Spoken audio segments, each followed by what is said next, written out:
Shalom buat kita sekalian. Firman Tuhan bagi kita pada minggu ini dari Injil Matius pasal 16 ayat 21 sampai dengan 28. Saya akan membacakannya untuk kita demikian. Pemberitahuan pertama tentang penderitaan Yesus dan syarat-syarat mengikut Dia.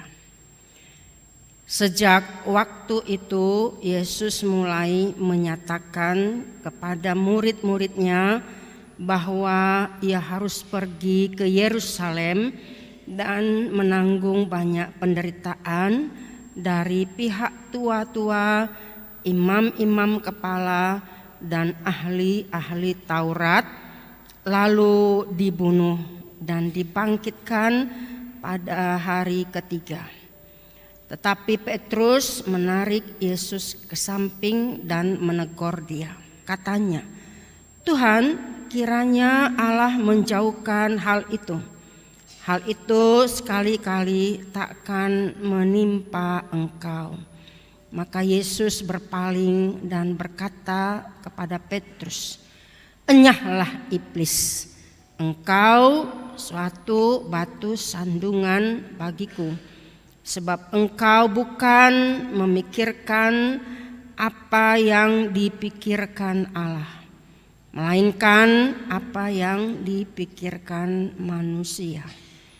Lalu Yesus berkata kepada murid-muridnya, "Setiap orang yang mau mengikut aku, ia harus menyangkal dirinya, memikul salibnya, dan mengikut aku. Karena barang siapa mau menyelamatkan nyawanya, ia akan kehilangan nyawanya. Tetapi barang siapa kehilangan nyawanya karena aku, ia akan memperolehnya. Apa gunanya seorang memperoleh seluruh dunia tetapi kehilangan nyawanya?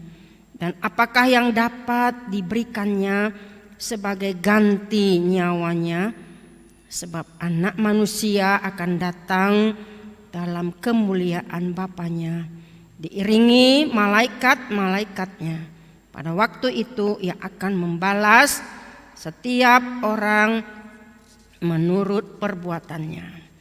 Aku berkata kepadamu, sesungguhnya di antara orang yang hadir di sini ada yang tidak akan mati sebelum mereka melihat Anak Manusia datang sebagai Raja dalam kerajaannya." Demikian firman Tuhan. Bapak, Ibu, Saudara yang kekasih dalam Kristus, pada zaman kita sekarang memang dituntut untuk bagaimana kita sesungguhnya mengikut Yesus. Ada banyak ancaman, ada banyak tantangan, ada banyak masalah yang kita hadapi. Baik di dalam pekerjaan kita, mungkin kita memiliki jabatan dalam pemerintahan, memiliki kedudukan yang terbaik dalam pemerintahan atau dalam instansi tertentu, atau kita tidak memiliki apa-apa.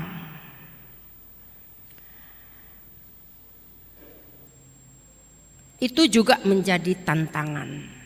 Kita memiliki harta benda yang banyak, kekayaan, itu juga tantangan. Kita memiliki ekonomi pas-pasan pun itu tantangan juga. Jadi di Portibion adong namora jong, adong napogus jong. Sude dui adong tantangan tersendiri ya teh. Terutama pada anak-anak kita kaula muda. Dalam pergaulan punya pasangan yang berbeda agama, ini tantangan. Dan pasti inilah menjadi sebuah penderitaan paruh kilon di sudi akanatoras. Maka saya katakan kepada orang-orang muda yang punya pasangan atau punya pacar ya di PHK-kan lah dulu ya, harus berani ambil keputusan, putuskan hubungan kekasih, itu maksud saya ya. Banyak orang menjual imannya karena sesuatu hal. Itulah sebuah penyangkalan diri. Pada tahun 98 bulan Mei, di situ terjadi kerusuhan ya. Dan saya mau menyampaikan kepada kita beberapa hal akan perikop kita ini. Bagaimana kita menyangkal diri dan memikul salib untuk mengikut Yesus. Jadi setiap orang yang percaya kepada Kristus, dia harus ambil keputusan. Kepada siapa dia percaya, apa konsekuensinya, dia harus berani ikut Yesus. Yang pertama adalah pengakuan. Ketika penjarahan terjadi di sana sini pada tahun 98, ini menguji iman kita kepada Kristus. Ternyata sebagian orang banyak yang ambil ilmu selamat. Mereka pakai kerudung, rumahnya ditulis tulisan Arab, nggak tahu apa artinya ya. Tapi itulah ilmu selamat. Mereka tidak mengungkapkan dengan kata-kata, tapi dengan tindakan supaya orang lain, agama lain tahu bahwa dia seagama dengan itu.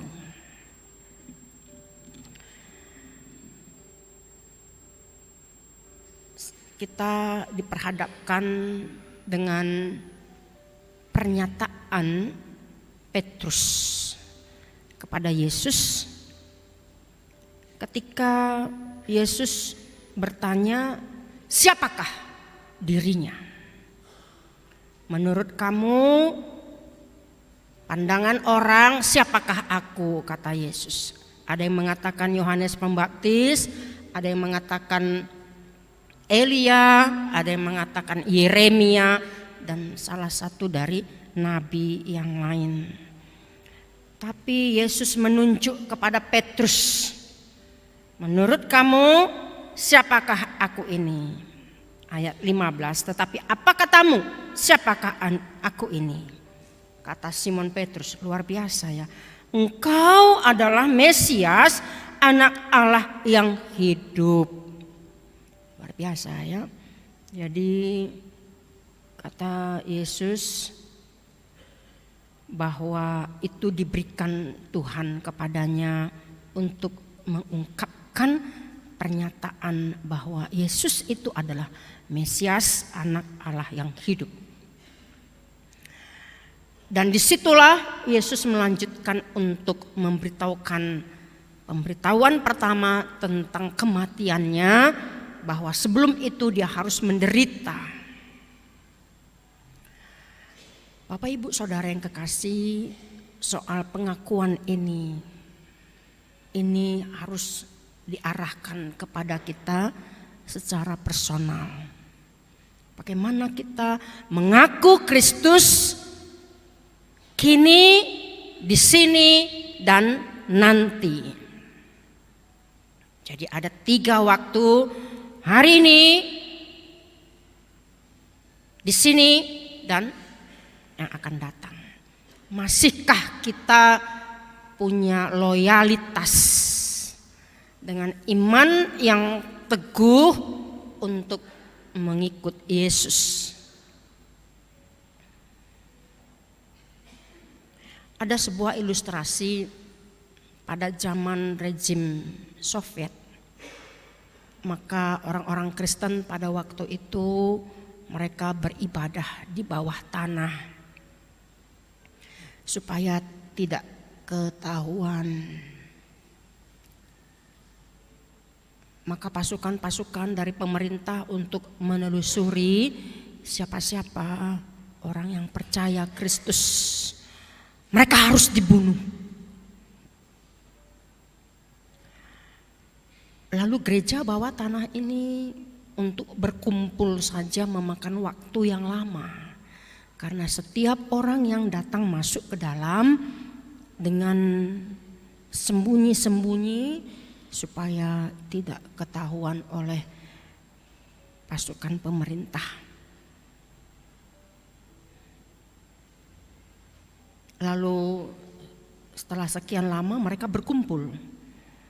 Mereka bernyanyi dengan suara yang sangat pelan. Lalu tidak berapa lama datanglah 2 orang tentara. Lalu didobrak pintunya untuk dibukakan. Mereka masuk dengan penuh ketakutan. Lalu tentara ini mengacungkan senjatanya. Katanya, siapa yang tidak percaya Yesus, silahkan keluar. Sekali lagi, siapa yang tidak percaya Kristus, silahkan keluar.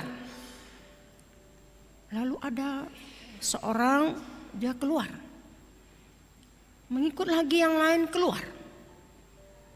Dan ada beberapa orang lagi, mereka keluar. Lalu diacungkan lagi dengan tegas senjatanya. Siapa yang tidak percaya Kristus, silakan keluar. Lalu tidak ada lagi yang keluar. Mereka tetap tinggal yang tersisa. Lalu kata tentara itu, mereka tutup lagi pintu itu.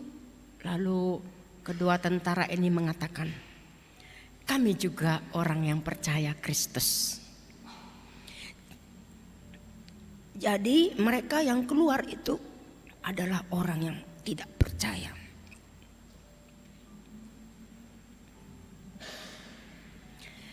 Bapak Ibu Saudara yang kekasih, itulah kesetiaan, loyalitas kita, pengakuan kita.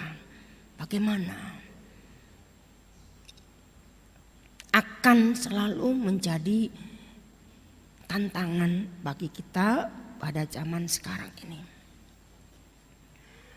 Saudara yang kekasih dalam Kristus, itu yang pertama ya. Yang kedua adalah bagaimana kita untuk dapat menyangkal diri. Kata menyangkal diri, let him deny himself, itu artinya melawan diri sendiri. Inilah pekerjaan yang paling sulit. Karena ketika kita dapat menyangkal diri, kita mengalahkan ego kita. Ego ini menyangkut hawa nafsu, keinginan diri kita, menyangkut ekspektasi hidup kita ke depan. Dan menyangkal diri itu harus ada pengorbanan. Dia mau mengorbankan apa yang ada dirinya, termasuk hartanya, bahkan nyawanya.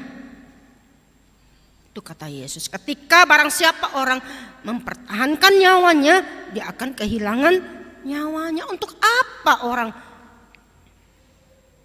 seluruh isi dunia ini dia miliki, tetapi dia kehilangan nyawanya? Jadi menyangkal diri itu adalah mengosongkan diri. Bahasa kerennya kenosis katanya ya. Seperti Yesus mengosongkan dirinya menjadi manusia. Bahkan lebih buruk dari rupa manusia. Dia mengorbankan dirinya sampai serendah-rendahnya mati di kayu salib. Itulah yang dikatakan menyangkal diri. Dan yang ketiga adalah komitmen ini. Ya, sama seperti janji kita ketika kita menerima pemberkatan atau pada saat martupol kita berjanji kan di hadapan Tuhan. Kita mengikrarkan di hadapan jemaat, terutama kepada pasangan kita. Demikian komitmen seperti itu, sehidup semati setia sampai mati. Tidak ada orang ketiga atau orang lain atau siapapun yang dapat menghancurkan hubungan itu. Begitulah hubungan kita dengan Tuhan. Janji kita, komitmen kita ketika kita mengikut Dia. Dalam perjanjian baru zaman Yesus ada banyak kelompok-kelompok rabi. Jadi setiap rabi itu ada muridnya.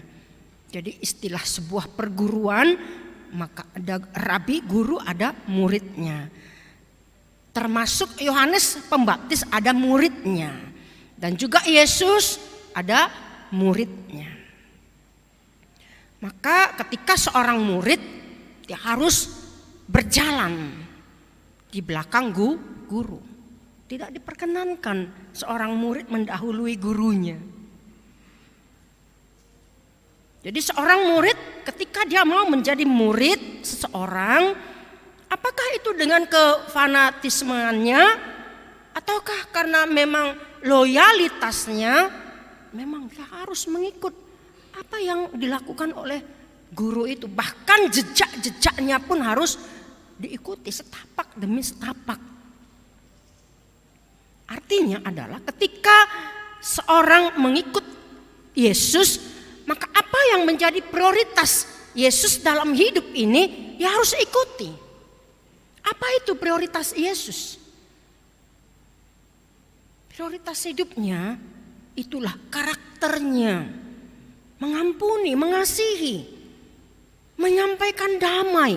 Itulah prioritasnya. Visi misinya bagaimana supaya orang dapat mengenal dan masuk dalam kerajaan Allah dengan sentuhan yang sekarang kita kembangkan dalam 3 dewan ya, marturia, koinonia dan harus ada naya manginang diakonia. Itulah visi misi Yesus menghadirkan kerajaan Allah di dunia ini. Maka kita harus bisa mengikuti itu dan kita harus bisa menjadi mitranya, menjadi partnernya.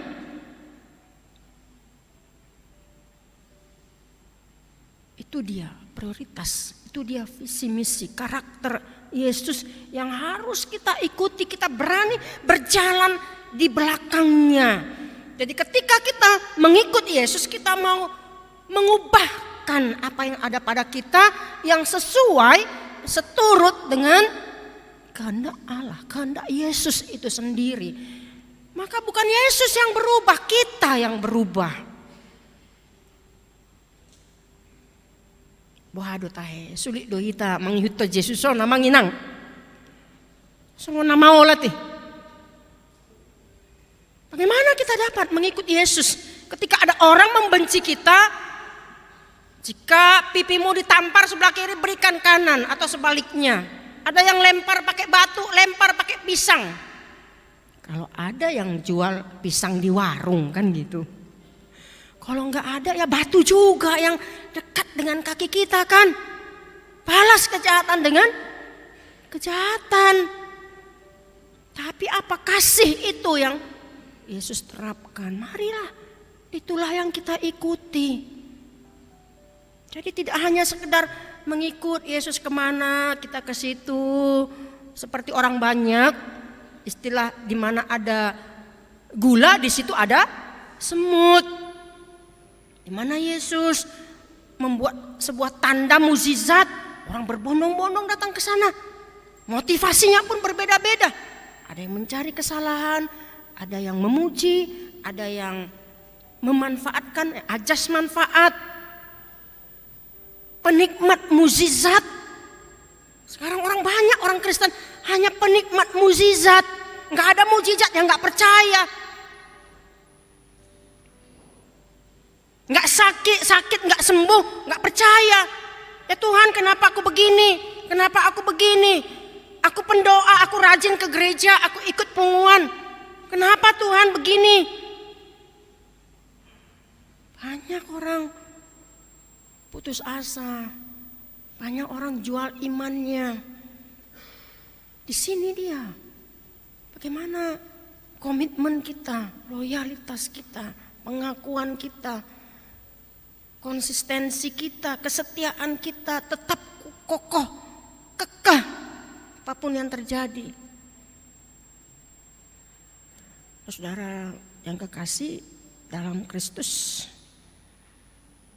maka ketika Yesus memberitahukan penderitaannya itu yang akan dialami dari tua-tua, pemuka-pemuka agama, ahli-ahli Taurat ini yang menjadi musuh Yesus.